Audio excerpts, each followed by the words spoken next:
Inshallah, this is the start of the fourth lecture entitled Seeing Allah in the Hereafter.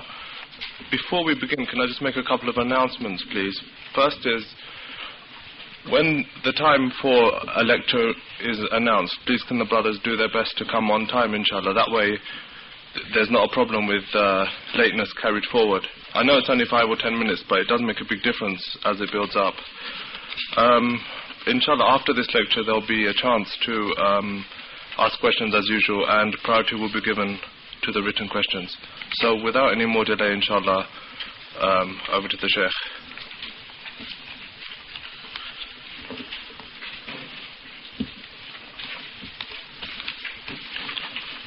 Alhamdulillah, wassalatu wassalamu ala rasulillah wa ba'd. So in the last lecture we discussed the nature of Allah's words, the Qur'an and speech, and I wanted to clarify something because some brothers approached me during the break. Perhaps I didn't express myself clearly. We're sort of going through the material quickly. What I had mentioned was that the Qur'an being Allah's literal words and Allah spoke it does not negate that Jibreel conveyed the Qur'an to the Prophet Muhammad sallallahu alaihi wasallam. I mean, there's no disagreement between the two. In fact, if you look at point number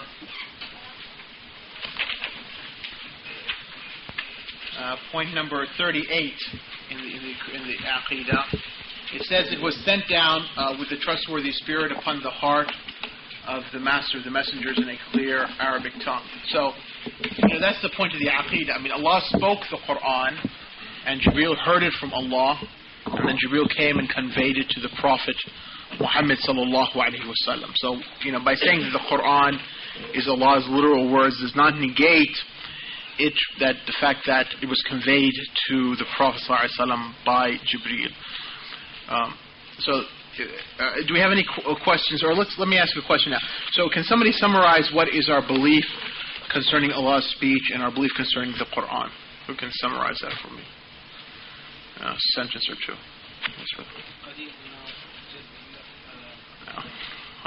Okay, but don't say it for me in English, so...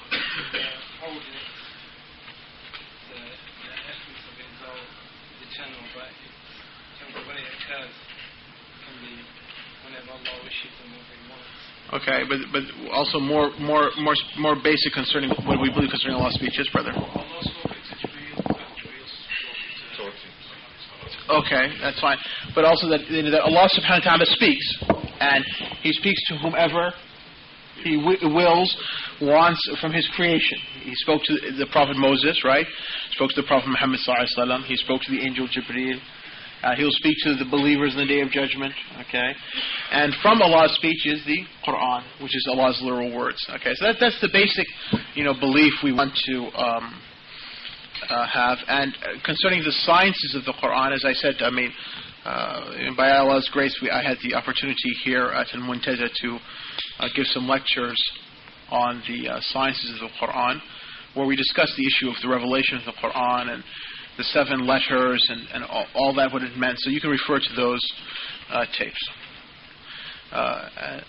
for further details.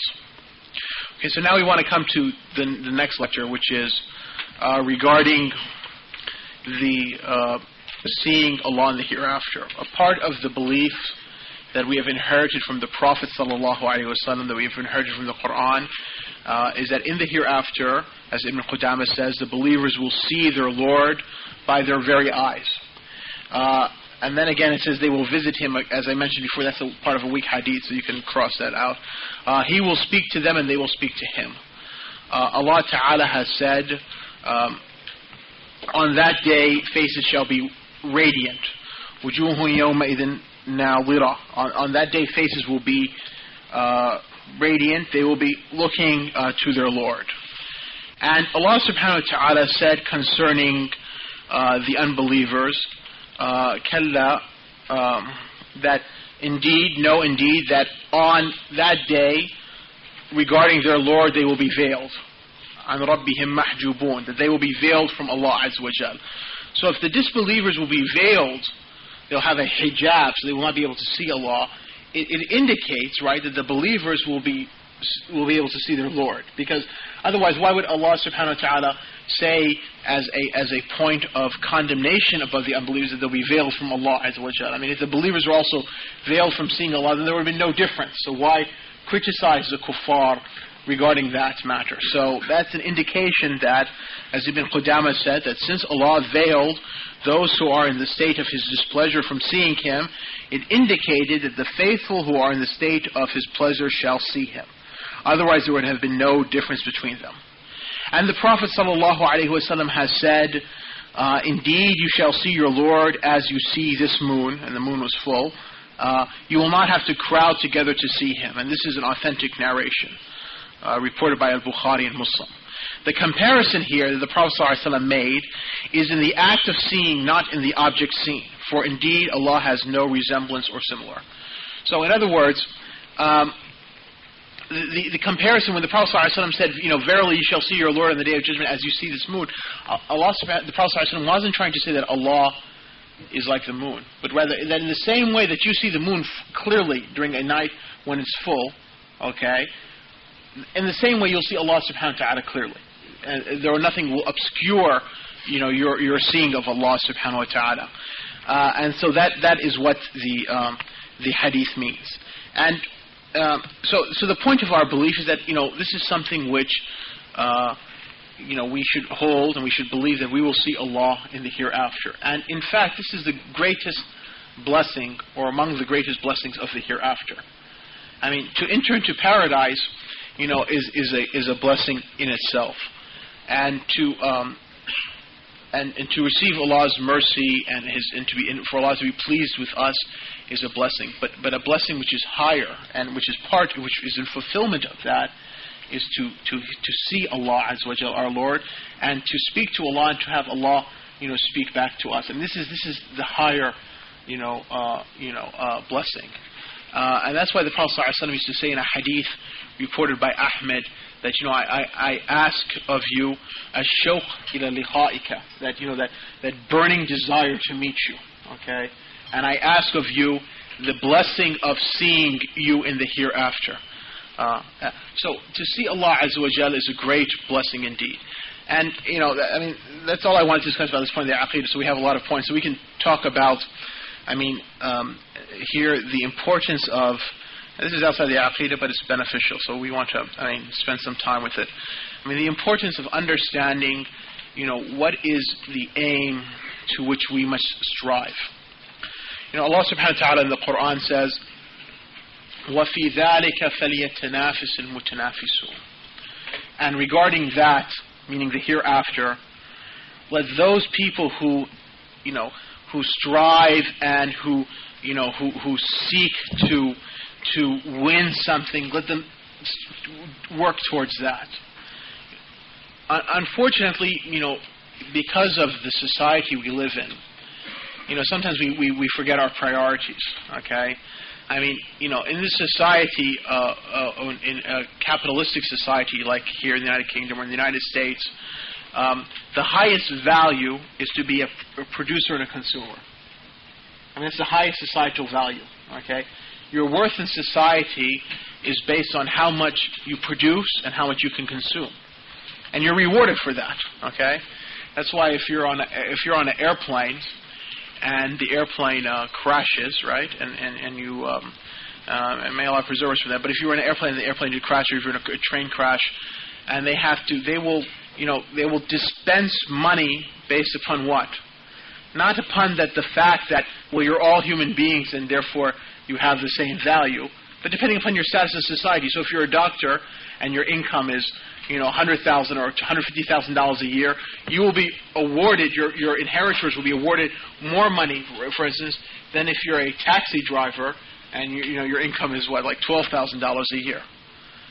Because the society gauges people upon their value in terms of what they produce, in terms of tangible income and what they consume, and so therefore Muslims, they get affected by that, and so we start looking at matters from that perspective, and we forget that Allah subhanahu wa ta'ala has said in the Qur'an, Inna akramakum indallahi atqakum. That the most noble of you with Allah are those who have the most taqwa.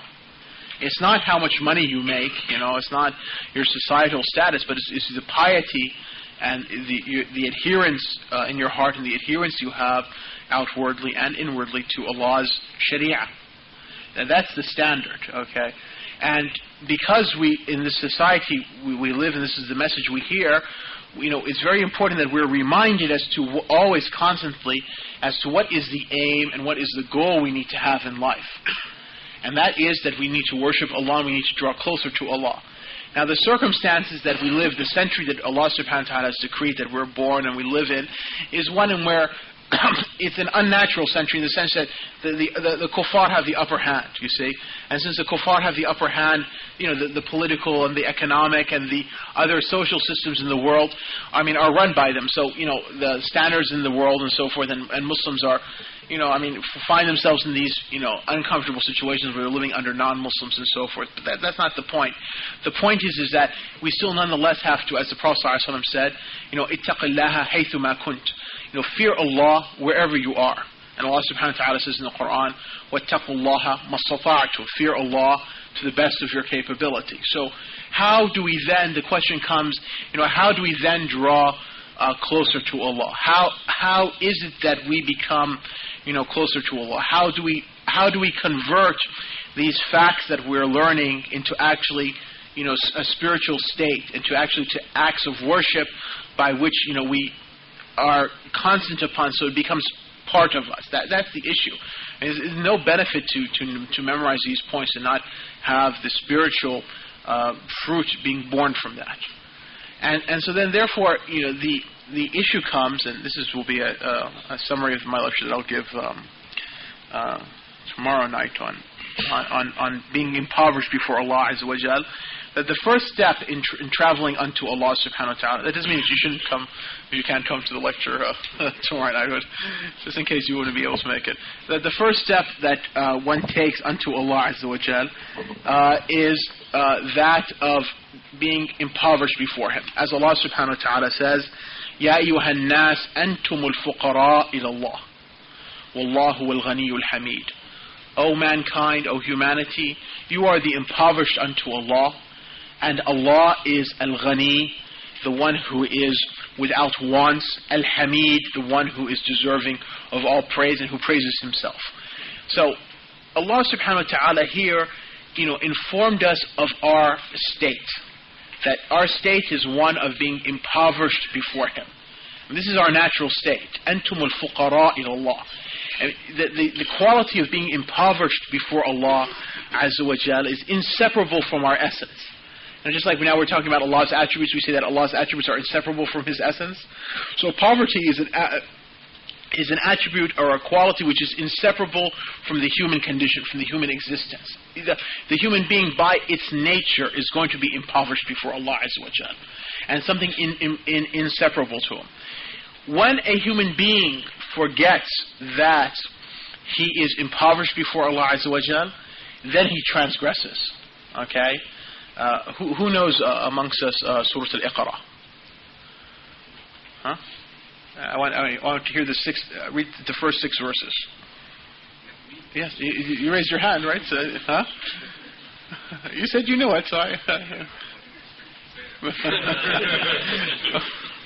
The brothers in Washington, D.C., they know not to fall into these tricks by me, but the brothers in London need a little experience. So.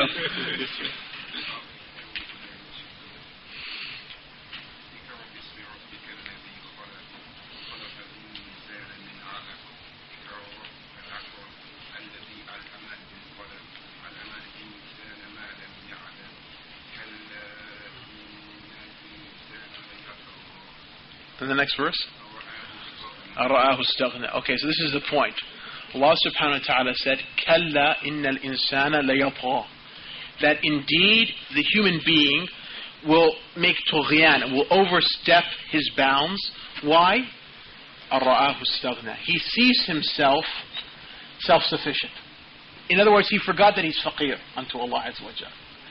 And And so when human beings forget that they're impoverished before Allah Azza wa Jal, then they transgress His boundaries. And that's why transgression against Allah Azza wa Jal is greater in this modern age than has been at any other time in human existence. I mean, kufr, denial of Allah's existence and the flaunting of Allah's commands and transgression against other human beings is more severe in this century, in this modern age. Why? Because human beings find themselves more self-sufficient in this modern age than they have in previous times. I mean, in previous times, when your daily existence was difficult, right, and people had to struggle, and life was more precarious, you're on the edge whether you're going to, and so forth, then people, felt, they realized their weakness, because they would face it every single day. But now, because Allah subhanahu wa ta'ala has opened upon us all these bounties and blessings, I mean, you don't have to draw water from a well anymore. You don't have to worry about your daily food. Clothing and of fine types, shelter, warmth, to protect you from the cold. I mean, these things are, which, a century and a half ago, I mean, people would struggle with these. These are no longer an issue for us, right? We can't imagine, I don't know if you've ever experienced a blackout. You know what I'm saying? But if you ever experience a blackout where the power goes down, I mean, you find yourself helpless all of a sudden because, it's something which you're not used to, that to be without electricity just for an hour or two. How am I going to survive, So as a result, when human beings, have experienced this, therefore they feel self-sufficient. So when they feel self-sufficient, as Allah subhanahu wa ta'ala has told us, as the brother recited for us, may Allah reward him those ayat, right? What does he do? La yaqha. He oversteps his boundaries, okay? But the point is that we have to remember that we are faqir unto Allah Azza wa Jal. And impoverishment before Allah Azza wa Jal is of two types. One form of impoverishment before Allah Azza wa Jal is the natural impoverishment, which is an aspect of, or is not separable, let's say, instead of saying an aspect, is inseparable of the fact that you are created by Allah Azza wa Jal. In other words, because you're created by Allah Azza wa Jal, your existence is dependent upon Allah Azza wa Jal, and so therefore you're faqir unto Allah Azza wa Jal.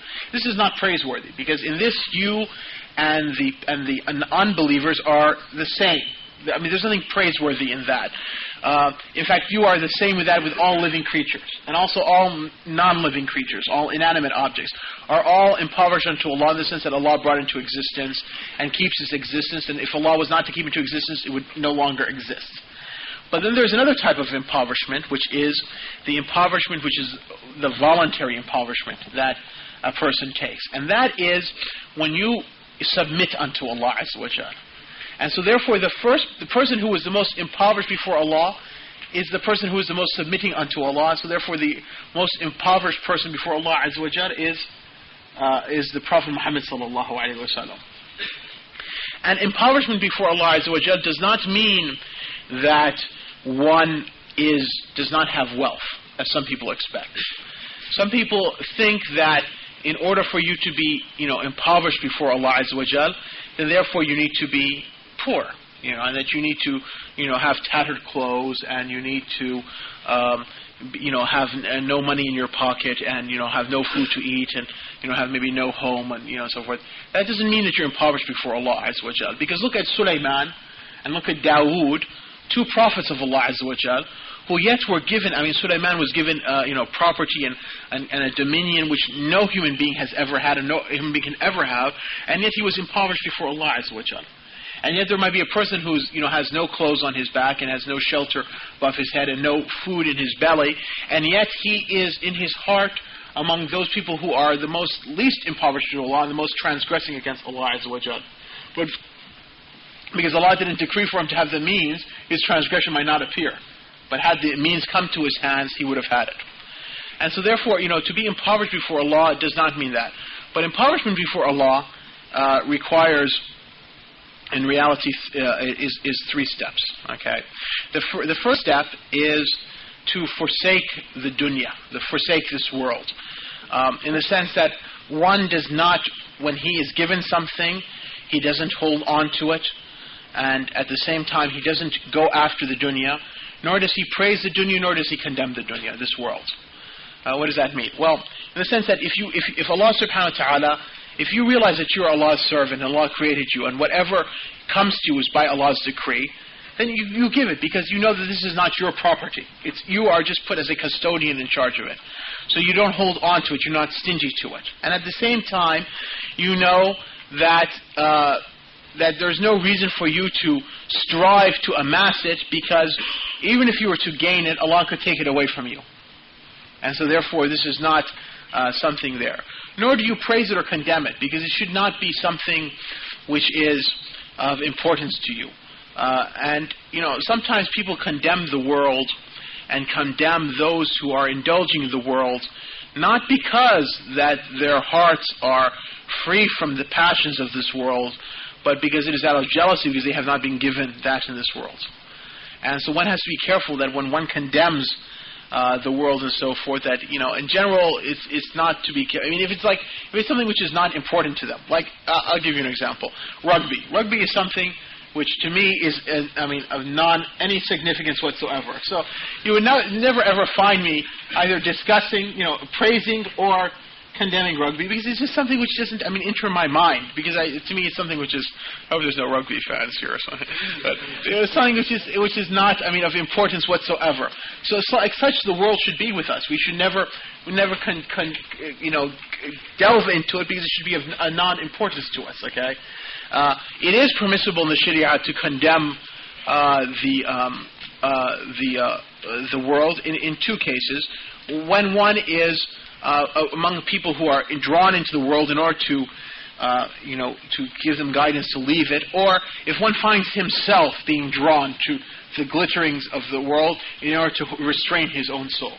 Okay, so that's the first level. The second level is that when one realizes after he's left the world and forsaken it, he realizes that he did not reach that point had it not been that Allah subhanahu wa ta'ala guided him to that point. And that had it not been for Allah subhanahu wa ta'ala, he would have never reached it. Because sometimes people, when they have given up the world and they've turned themselves to Allah Azza wa Jal, they see themselves that of some sort of value and so forth, because they say, I've reached the point. And this is in sort of any sort of religious point. You see yourself upon the Sunnah, so you start looking to yourself and saying, I reached it, so therefore you attach some sort of value to that.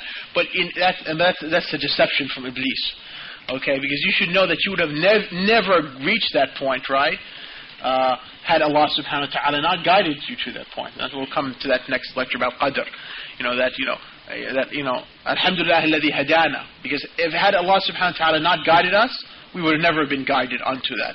So when one realizes that, then therefore he doesn't, as they say, he doesn't witness himself in that spiritual station, but rather he sees himself still that he's deficient and so forth.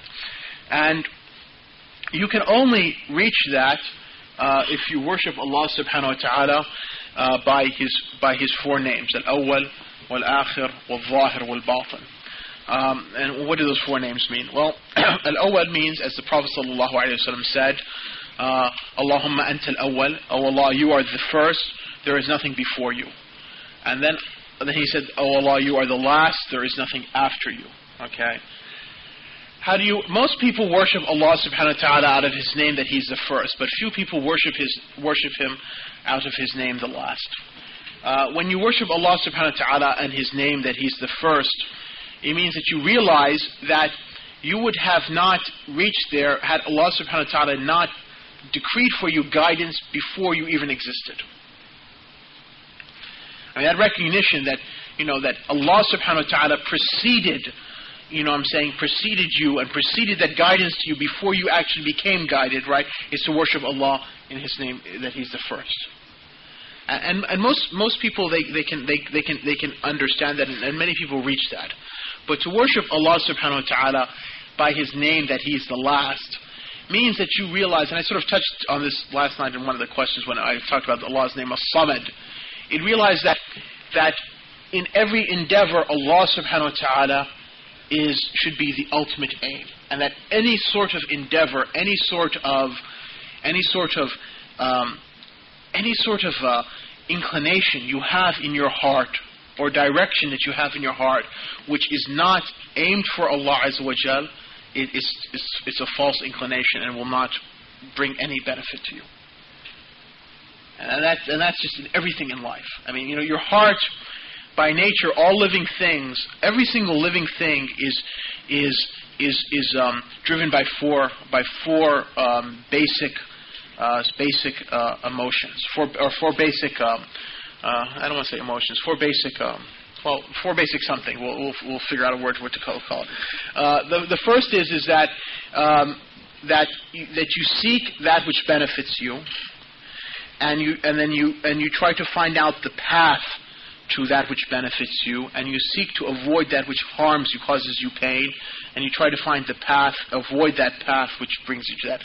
Any living thing is driven by those four basic instincts in every single thing, and even human beings. Okay, so if you try to seek that which benefits you, and then you try to seek the path which leads you to which benefits you, or you try to avoid that which harms you, and you try to leave and the path which leads you to that. And this is why the Prophet ﷺ said in a hadith that the most truthful names are Harith and Hammam. That because Harith means the one who cultivates, right? And so therefore he talks about taking that path, okay? And Hammam means the one who intends, and so therefore it's that intention to that. So when you understand that, so whenever you do something, or you don't do anything because on purpose, any sort of voluntary, emotion you have, it's because one of those four reasons. Either because you're trying to gain something, or you're trying to avoid something. And so either because that thing is going to cause you pain or couldn't cause you benefit, or that path will lead you to something painful, or that path will lead you to something beneficial. I mean, that's for every single thing. So if in the end of that, the inclination and the direction is not to Allah Azza wa Jal, then it'll bring you no benefit in this world or hereafter.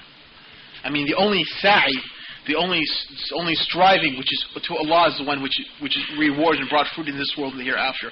Any sort of sa'i, any sort of striving which is not to Allah will not bring any benefit or any reward. And so to worship Allah by His name Al-Akhir is just like you remember that Allah subhanahu wa ta'ala preceded you by creating you, and that He preceded you by giving you guidance before you were guided. Likewise, you understand that any single emotion, any single direction you make must ultimately go to Allah Azza wa Jal, or otherwise is of no value and no benefit. And it'll be blameworthy to you, and you'll be condemned for it. And you will suffer for it also, in this world and in the hereafter. And to worship Allah by... Yes, brother.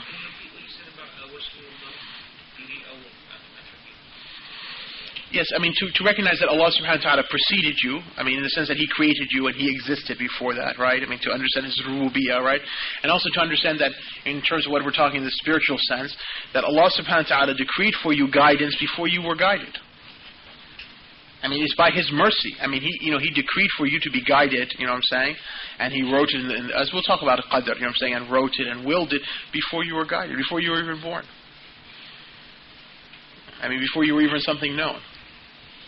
And so this is Allah's, this is why Allah subhanahu wa ta'ala, I mean, He condemned the Bedouin Arabs when the Bedouin Arabs said to Muhammad sallallahu alaihi wasallam, that we have done you a favor by becoming Muslims.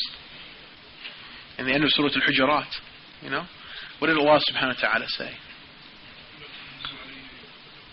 Don't say that you have done me a favor, right? But Allah has done a favor for you by guiding you to Islam. So, and even to say the word favor doesn't really express the Arabic, word. Because the Arabic word minna, you know what I'm saying, it means when you give somebody something and, you give it to him and he is in a state where, you give it to him and you show it to him that he's given it to him. It's a pure blessing and favor to him which he has nothing, didn't deserve it and so forth, So it's a pure gift and grant. So to worship Allah by His name al-Zahir, not just to recognize that Allah subhanahu wa ta'ala, it's to recognize that Allah subhanahu wa ta'ala is above us and so forth. And Allah subhanahu wa ta'ala, has encompassed the whole creation. And to worship Allah by His name by al-Batin, as the Ibn al-Qayyim says, it's something which the tongues cannot describe, nor the pens can write. And but it comes to the point when you understand, as the Prophet ﷺ said, that there is none closer than you. Because the Prophet ﷺ explained al-batin, that there's none closer you. So Allah subhanahu wa ta'ala is closer to us than we are to our own selves.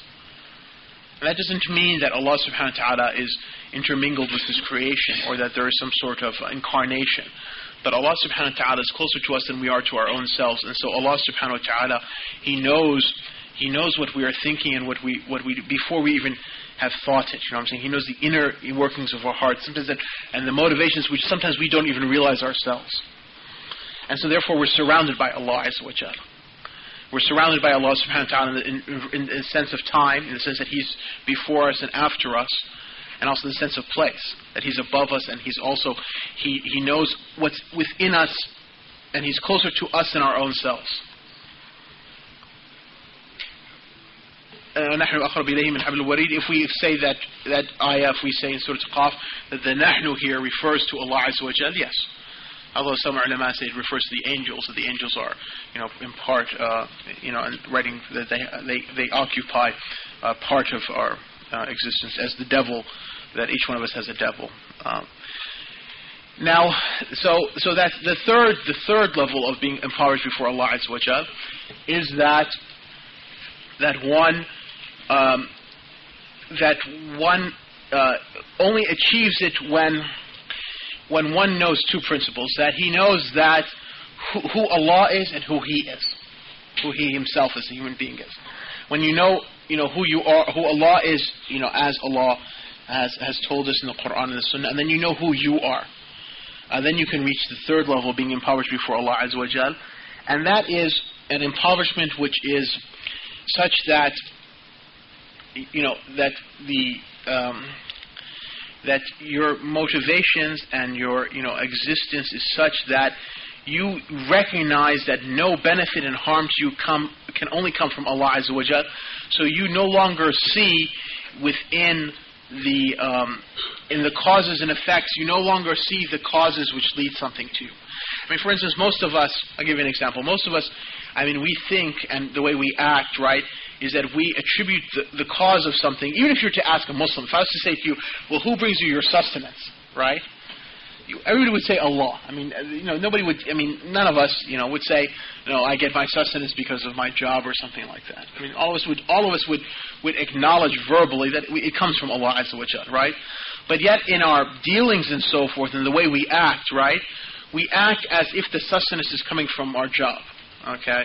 And so therefore, we might not do something to show our Islam, or we might, do something sinful, in order to endear their pleasure and so forth. So, but when you reach this third level, you transgress that. You not transgress it, but you surpass that. So you no longer see these things. You see that only Allah subhanahu wa ta'ala is the one who's causing you benefit and harm. So therefore, you don't fear anything of the creation, and you have no reliance upon anything of the creation.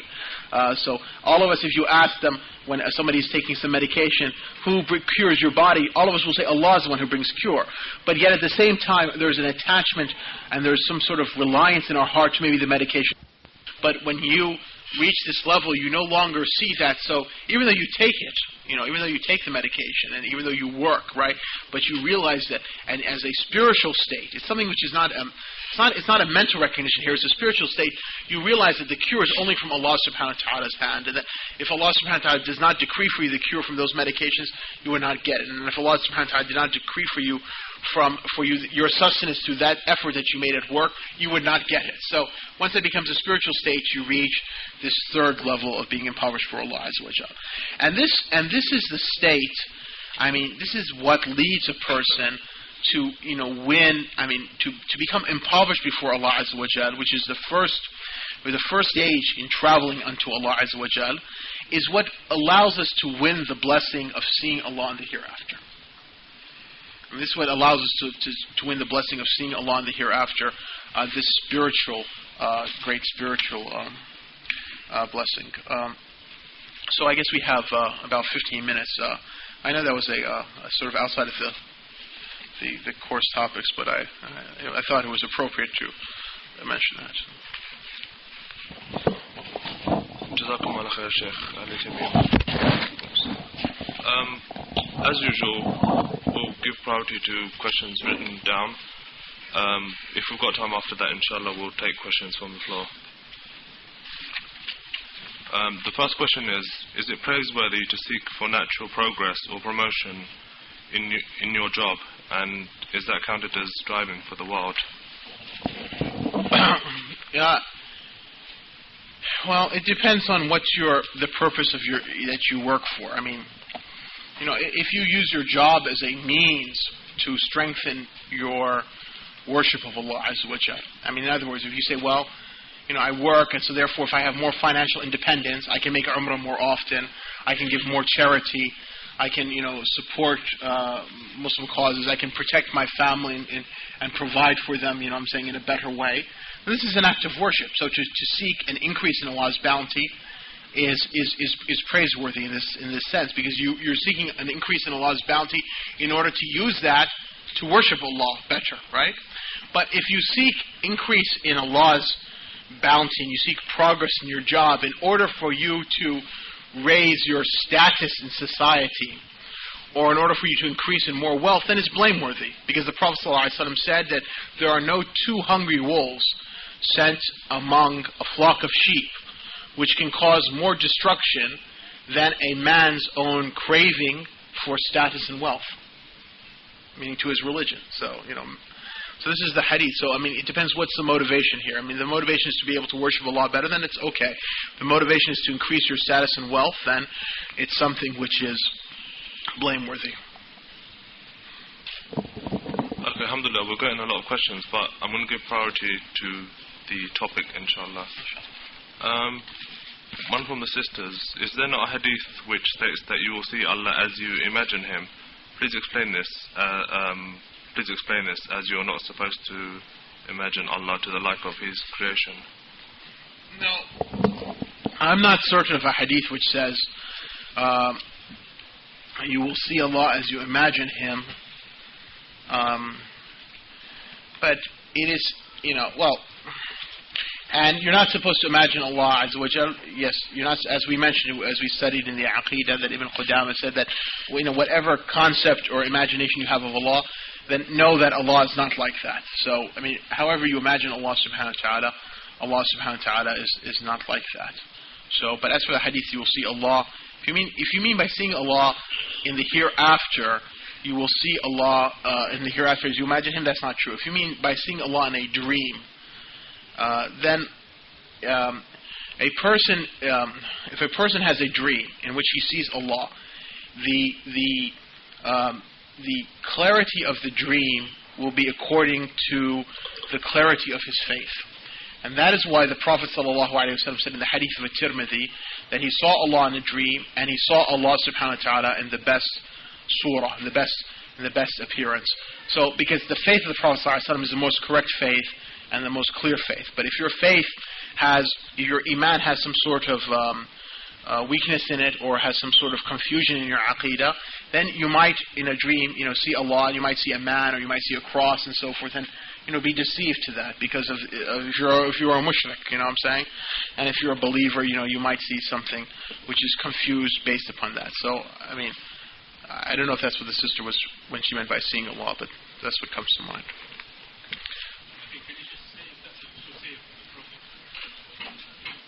No, it's not something specific to the Prophet ﷺ.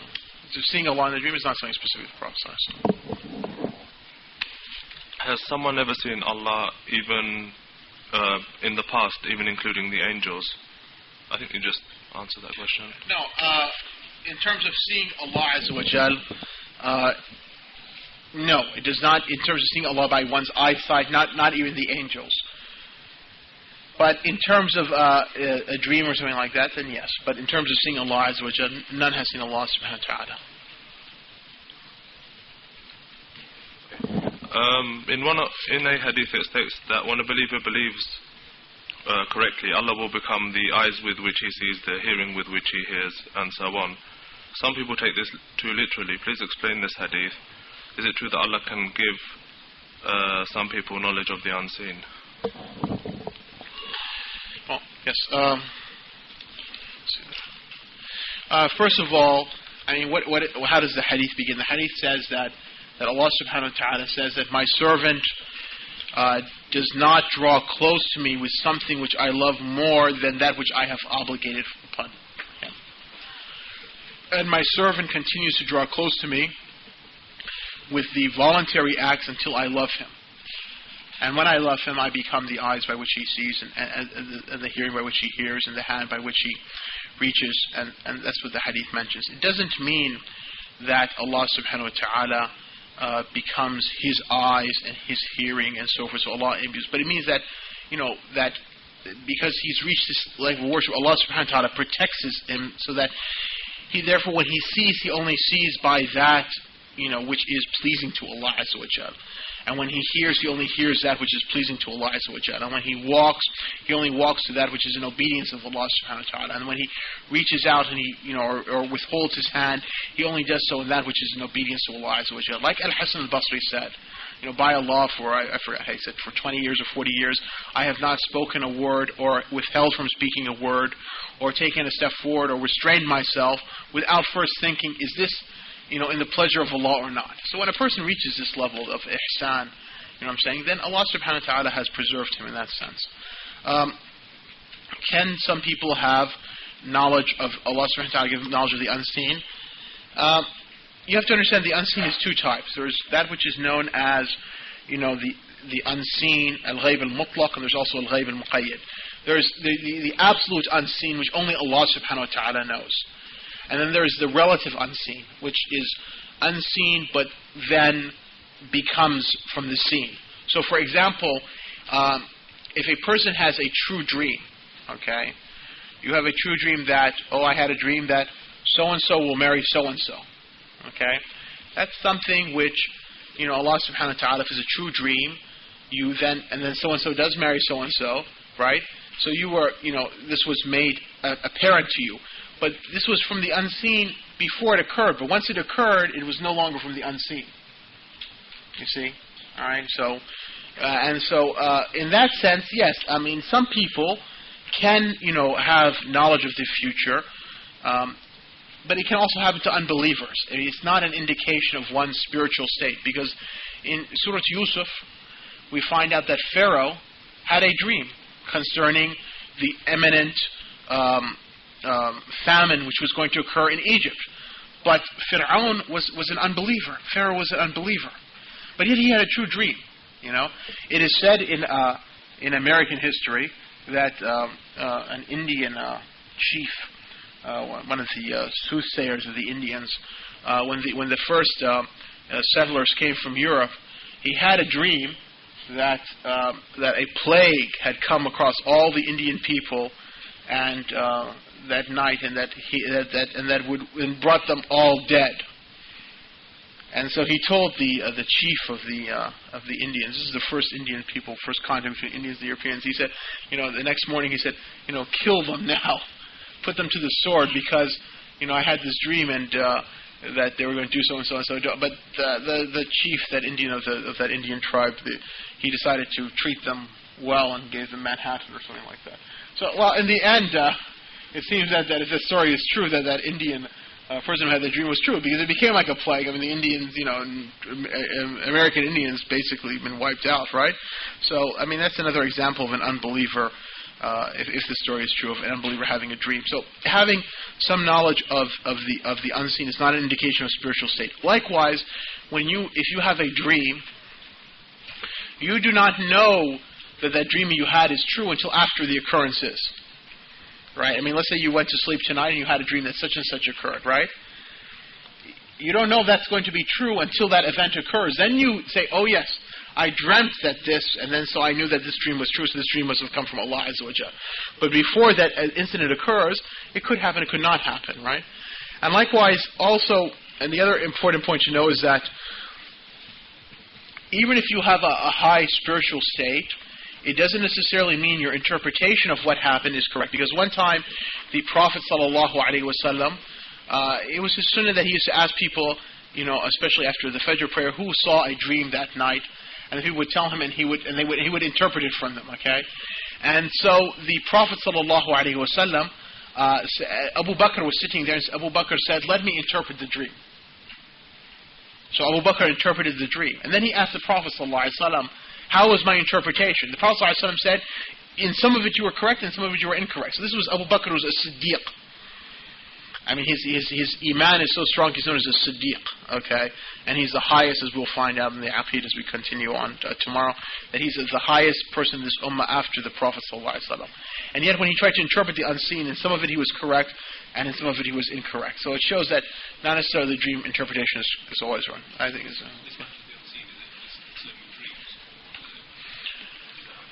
No, it also happens in other circumstances. I mean, a person might be given a word, you know what I'm saying, that a word might be imbued into his heart about something, and you hear this often. I mean, even amongst the kuffar, you know what I'm saying.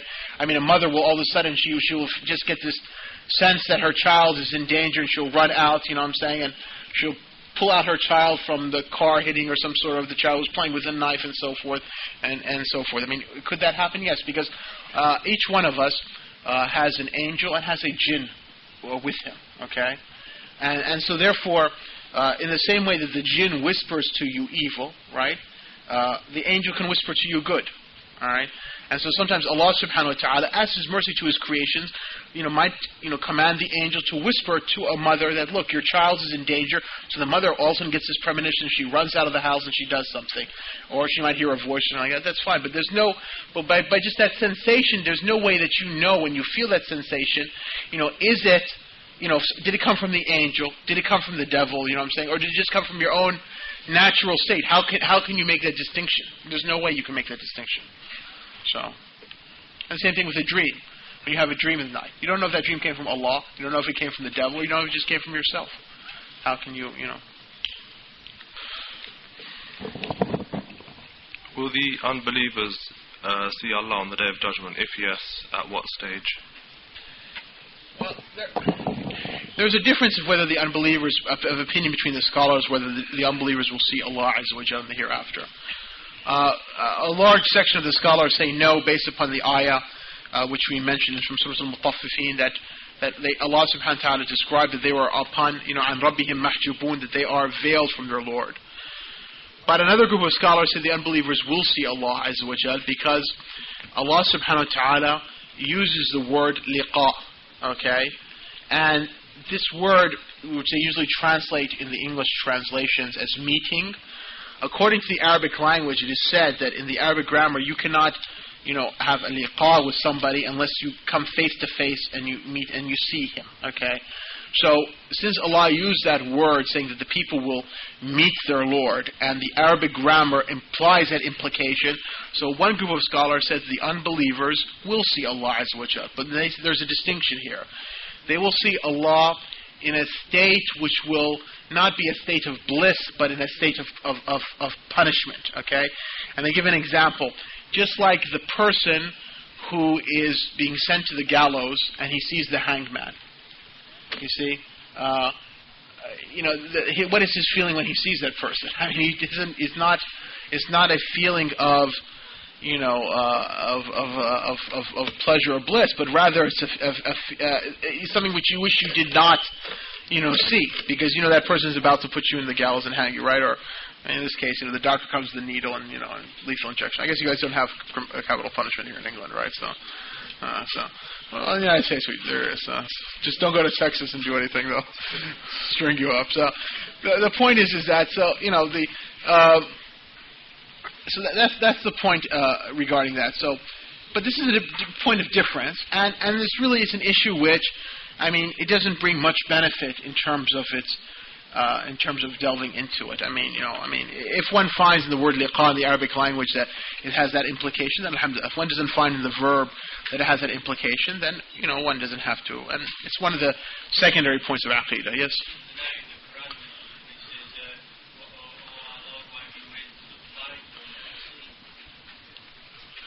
But that doesn't necessarily mean that that's for all the unbelievers. You see what I'm saying? That ayah where Allah subhanahu wa ta'ala said that whoever, goes against, who turns away from His guidance, Allah subhanahu wa ta'ala will give him ma'ishatan wanka, a strict life, which some says in this world, which some means says refers to the grave, the punishment in the grave. وَنَحْشُرُهُ يَوْمَ الْقِيَامَةِ أَعْمَى. We'll raise him on the day of judgment blind. He will say, "Oh Allah, why am I blind? You know what I'm saying? So that is not necessarily that verse is applicable to all the kuffar. But it's a group of people who will be raised in the day of judgment blind. So, you know, so it doesn't mean necessarily that every single kafir will be raised in the day of judgment blind. What about the hadith where they say in the ayah of the Quran where they're looking for a light and they're told to go back and the barrier will... Right, that's for the hypocrites. The hypocrites when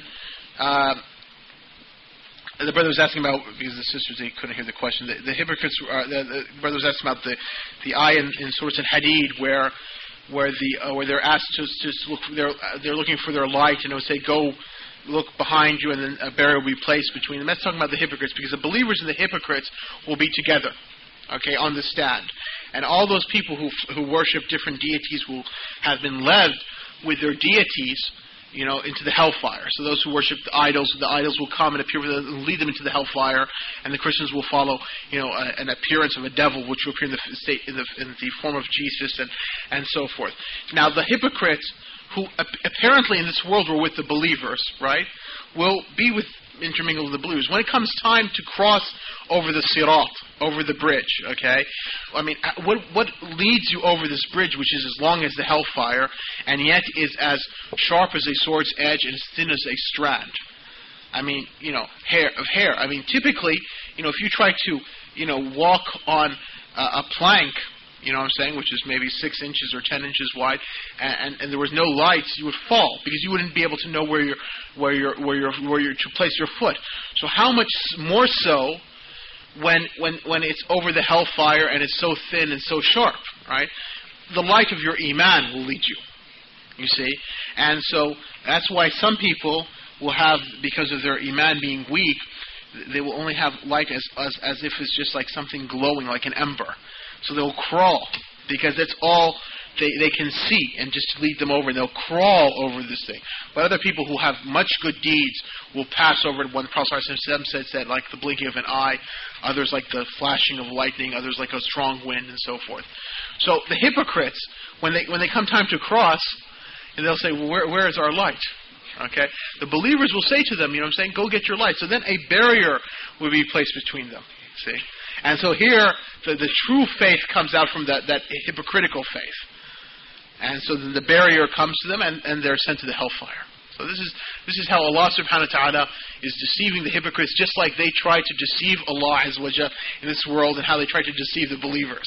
So Allah will deceive them until the last moment, you see. And so they'll think that they're going to go along, and they're moving it along, and then you see this will happen to them. The deception will happen to them. And may Allah subhanahu wa ta'ala preserve us from hypocrisy. Could you please repeat point 44? Which part of the hadith was weak? No, the hadith that says, while the Prophet ﷺ said, whoever recites the Qur'an and expresses it clearly, he has with each letter recited from it 10 good deeds. And whoever recites it and mispronounces it, he has with each letter a single good deed. That hadith in totality is weak. Isn't the one which says that there will be reward for reciting it, or is it several?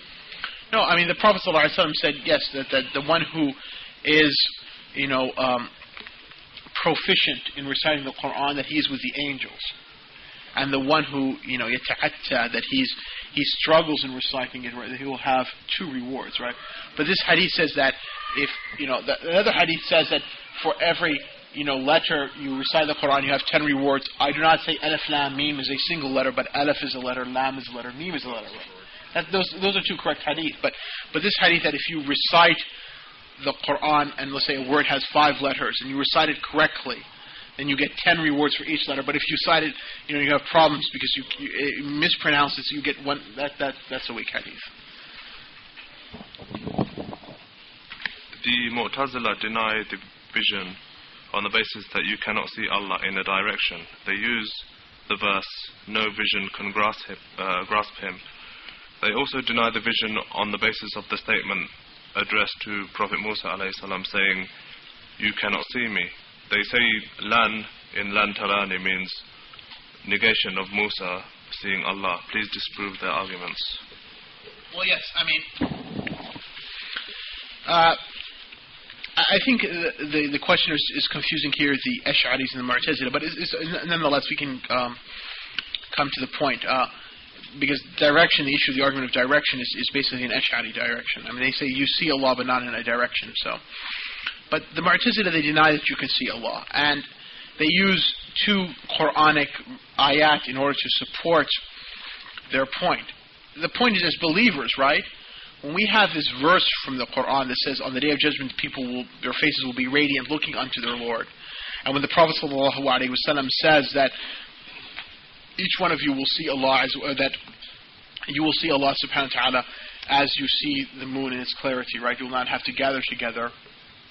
Then we should accept these ayat, and we should know that the Qur'an is not going to, and we accept the ayat and the hadith, and we know that the Qur'an and the hadith are not going to contradict, right? And if we can't put it together, what is our position? Huh?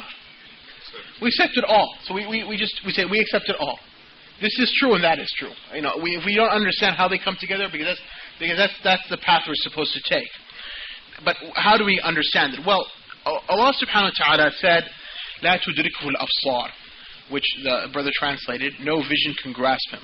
And idrak in the Arabic language, from the word tudrikuhu, the verb comes from, doesn't mean, the word grasp sort of tries to imply that, but it means to encompass. Encompass, okay? So, to see something is different than to encompass something in sight. I mean, Allah subhanahu wa ta'ala is so great. He's Allahu, that's why we say Allahu Akbar, that you cannot worship Allah subhanahu wa ta'ala as He deserves. I mean, the Prophet sallallahu alaihi wasallam said that there is not a single handspan in the heavens except that there is an angel either standing in prayer or bowing or prostrating. They have been that from the beginning of the creation until the day of judgment. And when the horn is blown, they will say, "Oh Allah, we have not worshipped you as you deserve." Okay. You cannot praise Allah as He is to be praised. For that's why the Prophet ﷺ said in the dua, which we say during witr, right? "La nuhsi thana'an alayk, anta kama athnayta ala nafsika." We cannot praise you as you deserve. You are only as you have praised yourself. Okay. You cannot fear Allah subhanahu wa ta'ala as He deserves. You cannot repent to Allah subhanahu wa ta'ala as He deserves. And likewise, Allah subhanahu wa ta'ala is so great, you cannot encompass Him in knowledge. As one of the ayat we took earlier, وَلَا يُحِيطُونَ بِهِ عِلْمًا, that they do not encompass Him in knowledge. And likewise, when we see Allah on the Day of Judgment, Allah is so great, we will not be able to encompass Allah subhanahu wa ta'ala in sight. And so the verse, لَا تُدْرِكُهُ الْأَبْصَارِ is still valid in that context. I mean, there's no contradiction between that and seeing Allah Azza wa Jalla in the hereafter. In the same way that, when you look in the sky above you in the nighttime, right? I mean, there's no way you can see the whole sky. You look at one direction, then you have to turn your head because you cannot grasp the whole sky with your eyesight, okay? So, and yet we know that the heavens is very small in compared, because Allah subhanahu wa ta'ala said that His kursi, right, which is before His throne, is as wide, as the heavens and the earth. And yet His kursi concerned to His throne, the Prophet ﷺ said, is that if you take a ring and you cast it in the desert. And the throne is so large that only Allah subhanahu wa ta'ala can measure it. And yet Allah subhanahu wa ta'ala is greater than that, because the whole creation in His hand is like a mustard seed in one of our hands. So how could you encompass Allah Azza wa Jalla in sight? As far as the statement of that Allah said to Musa, "Lan tarani," you will not be able to see me, meaning in this world.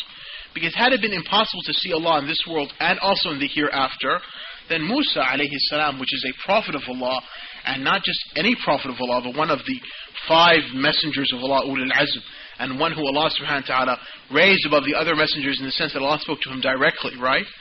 Yet, would he not know that? I mean, why would he ask Allah Azza wa Jal to see him if it was an impossibility?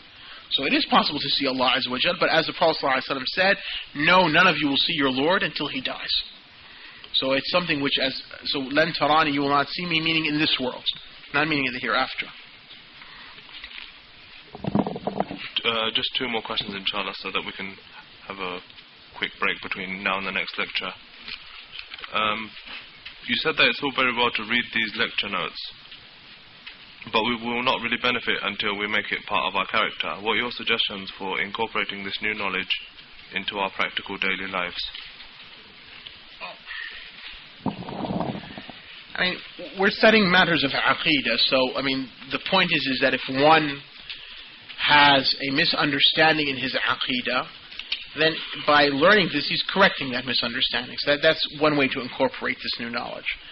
The other thing is we learn certain principles which are beneficial, I mean, in general. I mean, in the sense that, for instance, that we know that if we don't understand something in the Qur'an or in the Sunnah, we should accept it and believe it and not try to delve into it. That's something which is beneficial for us. The fact that we should submit to the Qur'an, to what Allah tells us in the Qur'an and what in the Sunnah, that's beneficial for us.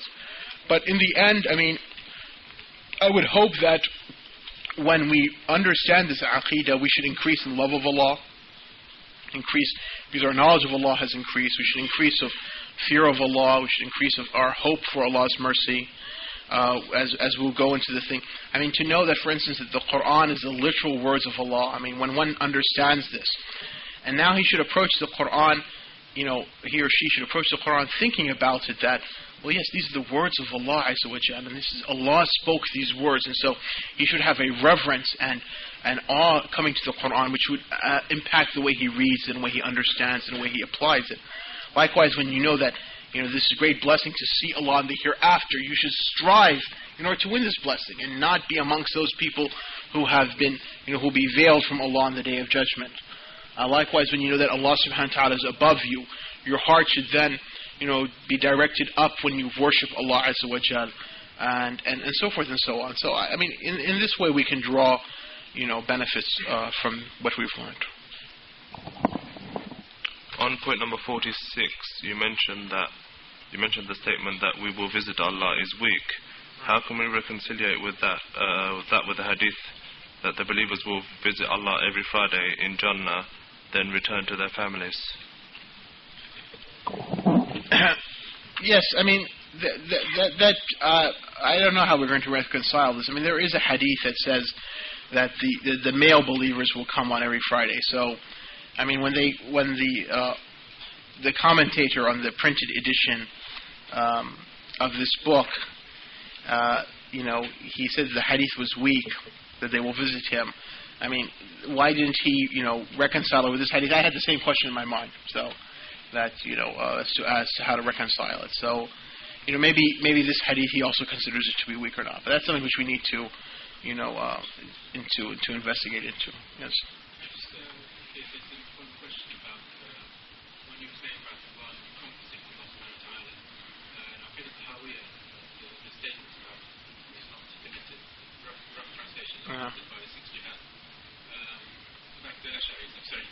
They say that our commentary on that, such as that which is wrong, and they have some wheel on it. Can you clarify about basically Allah being is not delineated by the six directions? Okay, so I mean, so what is it? I mean, what are they saying that Allah is delineated in the six directions? I mean, what? They don't accept. No, I know they don't accept the commentary, but I mean, I don't personally recollect what it is that they find objectionable. But the point is that, I mean, that we believe that Allah subhanahu wa ta'ala, I mean, unless they find it objectionable because, well, I mean, even that, I don't know what their argument is, but the point is that, you know, Allah subhanahu wa ta'ala, I mean, you know, at-Tahawi says in his creed, you know, he's not delineated by the six directions. In other words, Allah subhanahu wa ta'ala is greater and he encompasses the creation. I mean, up and down and left and right and front and back, okay, which is the six directions, okay, is only in reference to two created beings. It's only in reference to two created beings. This brother is in front of me, this brother is to my right, this brother is to my left, the wall's behind me, the floor is underneath me, the roof is on top of me. These are in reference to all created beings, right? But the whole creation, the heavens and the earth and the angels and everything, I mean, is in Allah's hand like a mustard seed in one of our hands. So, I mean, there's no comparison here. So the issue of directions here is not even applicable to Allah subhanahu wa ta'ala. Okay, that's it for now, inshallah. We will try our best to get all the questions answered by the end of the course. So if it hasn't been answered now, then inshallah it will be. The next lecture is at 3:30, which is in 15 minutes time. So please can we try to be back on time for that one. سبحانك اللهم وبحمدك اشهد ان لا اله الا انت استغفرك واتوب اليك.